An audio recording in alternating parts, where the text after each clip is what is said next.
Hi, my name's Pam Wright and I'm doing an interview today with Robert Smith, and we're just having a bit of a chat about the issues that are facing people out there today and about FasterEFT and the process of FasterEFT. So thanks for having the chat today, Robert. Well, I'm good to be here, thank you. Yeah.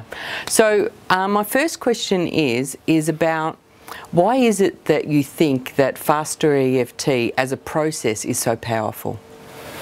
Well, FasterEFT, I think the reason why it is really powerful is because it works with each individual and how they internalize and manifest and create from their mind. That means, you know, you and I could have a problem with, say, public speaking, yet I would do it internally different than you would. And so the reason why it's so effective is that it understands that within the minds of individuals, they do things internally correctly to manifest and to produce fears or phobias or even successes. So we understand that, and then secondly we work with how the mind and the body works together as one to make things real and to produce. You know, there's an understanding that the universal pattern of creation, which is how the mind, or belief, how the mind will manifest and produce pain or success or failure depending on what it holds. So it just helps us produce. So that's why it works within the thinking system. Okay. Yeah. So where do you see this process evolving to? Like, so you're gaining new skills all the time, you're gaining new knowledge. I've noticed in the time that I've experienced it that it's evolving and it's growing. So what do you see happening in that area? In the future of FasterEFT? Well, of course my vision and my goal is to see that FasterEFT and what it teaches and what it believes to be true to be universally taught everywhere, you know, starting with children, colleges. It'll be the #1 healing process in the world because it works with systems that work. Yep. So it works with the understanding that the mind can create and manifest. And so if it works with physical pain, it works with emotional issues, it works with addictions because it steps inside the mind. So it's simple. That's the nice thing. It's simple, it's easy, direct, and to the point. So I think it's moving into mainstream because first of all we have doctors that use it, psychologists who use it, and it's just getting bigger because of its simplicity and its truth. So you've been travelling around the world now, running seminars and doing trainings for the past 3 years. In your travels, you've met different people, different cultures. Is there anything that you have seen that's like universal with all of that? That the same things keep showing up in no matter where you go or no matter who you're working with? Well, I think, you know, even though different cultures, you know, like, you know, Ireland and Poland and America and the UK and Australia, you know, the thinkers, our minds, are all pretty much the same. Now each culture will have its emotional influences, each culture will have its family dynamics that impact, which are very common. What we do in our head is pretty much the same. Yep. But each culture may have its belief systems and its mores, and that does impact how you respond to the world. You know, you could go to like one culture, like Eastern European, you know, the culture is that, like if you and I meet, you won't say, God, I had a great day, you know, I just got a raise, I got all this stuff. That would consider rude because I could hurt somebody else's feelings. Yeah. And so when they would meet, they would say, you know, how's life? Oh, you know, my dog died, or, you know, I tripped and fell, or they wouldn't say, you know, my life is really good. Yeah. Because culturally, that's not acceptable because you'll hurt somebody else's feelings. Yeah. And so there's many mores or different belief systems that supply, you know, help support and maintain problems. So. Yeah. So there's, you know, different cultures. Okay. Yeah. So I've heard you talk on many occasions that stress is the body's reaction to perception. Right. Okay. So when we look at perception and changing perception, when we look at the bigger picture of that, that's basically the underlying, would you say, premise of what we're doing is just changing people's perceptions of the world? Yeah, exactly. Or the perceptions of the problem? Well, what are problems? Problems are manifest and produced from the individual based on their past experiences. So, you know, like I said, public speaking, you know, if you have public speaking fear, it just didn't show up out of nowhere. It has its resources. Yep. So, which is perception. We perceive from what we've Yep. known and experienced. So, really, you know, today is right now, this moment's real. You're watching this here on Yep. video. This is a real moment. But by watching the video or being here, you can perceive it one way or another, depending on what you're thinking. Yep. And your thinking is determined by what you've already held in your life, how you see things, and how you represent things. Yep. So if you've had, you know, experiences that hurt you, bother you, and affect you, the way to get a better life is to make peace with your past. Because it's your past experiences showing up presently, Yep. and it'll mess up the moment now instead of really saying, hey, I'm just here. Yeah. Yeah. So perception, it's all, you know, perception is projection. You know, what we already hold in our head, what in our mind, and how we see it is built in our past, and what you see in front of you is how you're projecting. Okay. So, Yep.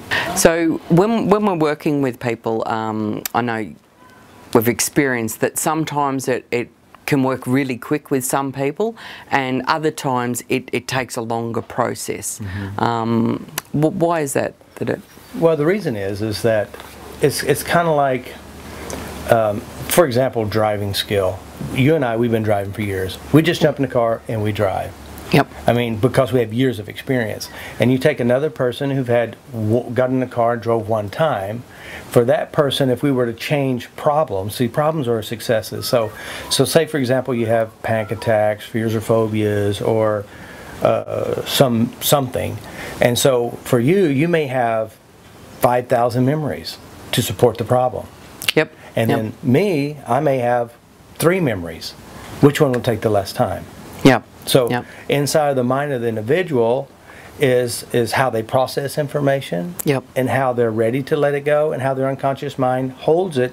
And what we do is we just work with each individual, understanding, we understand as a practitioner, a FasterEFT practitioner, we know that inside you're doing something. We know how the unconscious mind is our faithful servant, and it will go in and clean up and help us change what we need to change at its rate and understanding. And so what we have as a practitioner help our clients understand some changes will really be fast, and some aren't, depending on how much investment there is inside of the unconscious. So that could also be the intensity of the memory? Not just, well, it could be intensity of the memory, but it also could have many memory resources. Yeah. You know, like, you know, there's an understanding or a belief that there's a saboteur within. You know, there's, or there's the ego, or who knows. And so inside of the mind, they don't really exist. But the saboteur that we think is a saboteur is really all the memories and all the resources inside of our mind saying it's not safe to think too highly of yourself, because I have 5,000 memories says if you think too highly of yourself, someone's going to hurt you, or beat you up, or reject you. And so the saboteur within is saying, hey, you don't want to think you don't want to make too much money, you don't want to be in a relationship, you don't want this, you don't want that, because we know we have proof inside of ourselves saying this is what's going to happen. And of course, if you keep picking the same type of situations over and over again, it builds a resource. So then you think you want something better, your unconscious mind says, we know what's going to happen, we got the sources back here, it's not going to happen. Until you and I consciously choose to make friends with our unconscious, and then stepping inside of the mind, understanding that we're using memories to keep us trapped in an old way of thinking that really hinders and hurts us. But at the time, it kept us alive and safe. So now we have to work with the unconscious. So I say make friends with your mind and understand how it operates, and then you can make deep changes. So do you have a way of making friends with your mind, a quick way, or if you were working with someone and you could see that they really needed to make friends with their mind, is there a way that you could? Well, making friends with your mind is understanding how the mind works, and that's what I teach. And I have a client come see me as a practitioner. My first goal is to help pull them out of their mess. Clean up the mess, clean it out. Secondly is to educate them.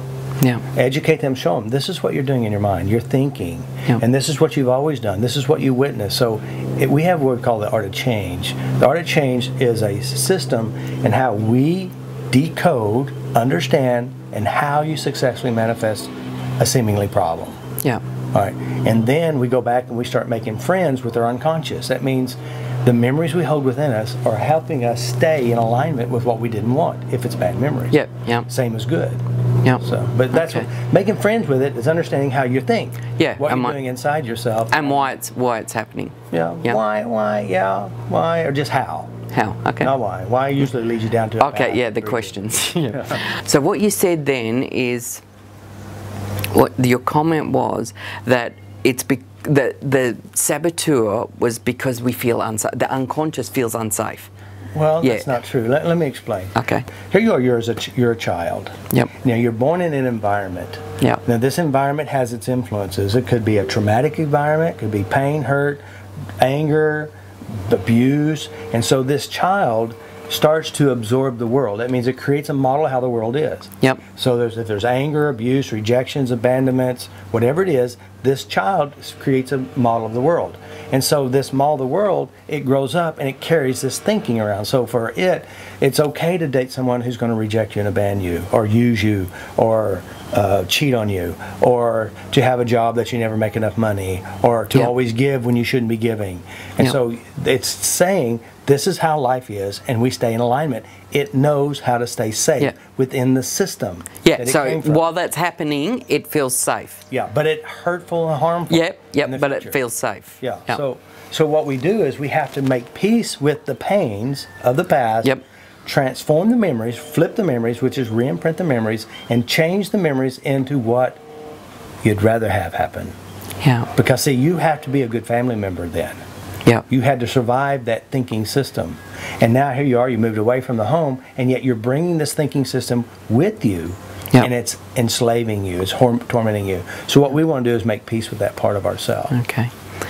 So is there a way that we can make someone, still with the programming, so they've still got their programming, is there a way that we can make them feel safer? If you make peace with the memories that hurt you. Yeah, that's making them safer. Yeah, so that's the... Yeah, okay. Okay, Robert, so you're very passionate about FasterEFT, and you're very passionate about getting it out there to the world, and so what is it for you that keeps that passion alive? That's a good question. So, of course, you know, from where I come from in my life, I had a rough childhood, but now it don't seem rough because I've made peace with it and changed how I represent it.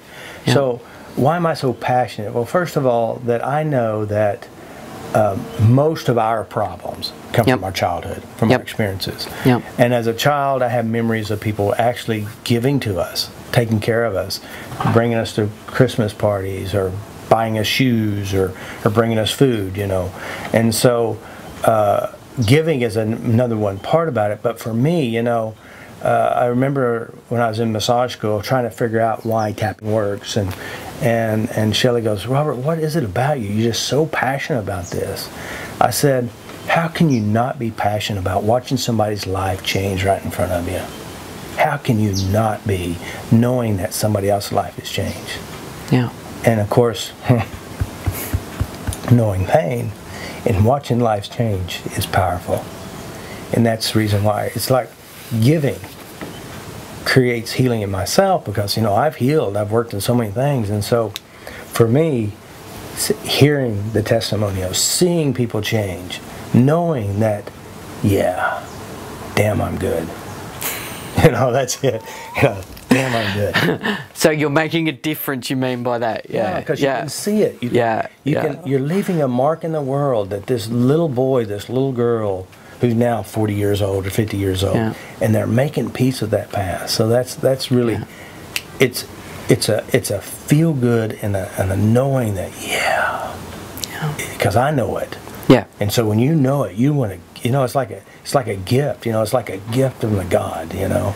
Yeah. And then you give it, and you can see it, and even if they don't even realize what happened, you know it happened. Yeah. Yeah. Because that's the gift.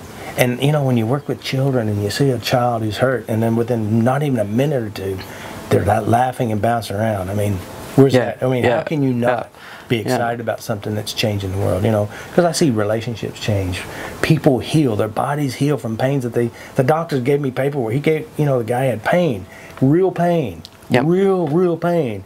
And then I work with him for several hours, and he comes back, the pain's gone. He shows me the doctor says it's always going to have pain the rest of his life. Yeah, and it's gone. Yeah. So how can you not be passionate about something that actually works? Yeah. I mean, I've looked, I've tried, I've done it all almost. And a lot of it, you know, give you a little bit of good, but this steps inside of our minds and what we do internally to make it seem real. Yeah. And when you can change that, you can change the world. And we're changing the world. We're changing our world first and touching everyone along the way. And that's what it's really about. How can you not be passionate? I agree.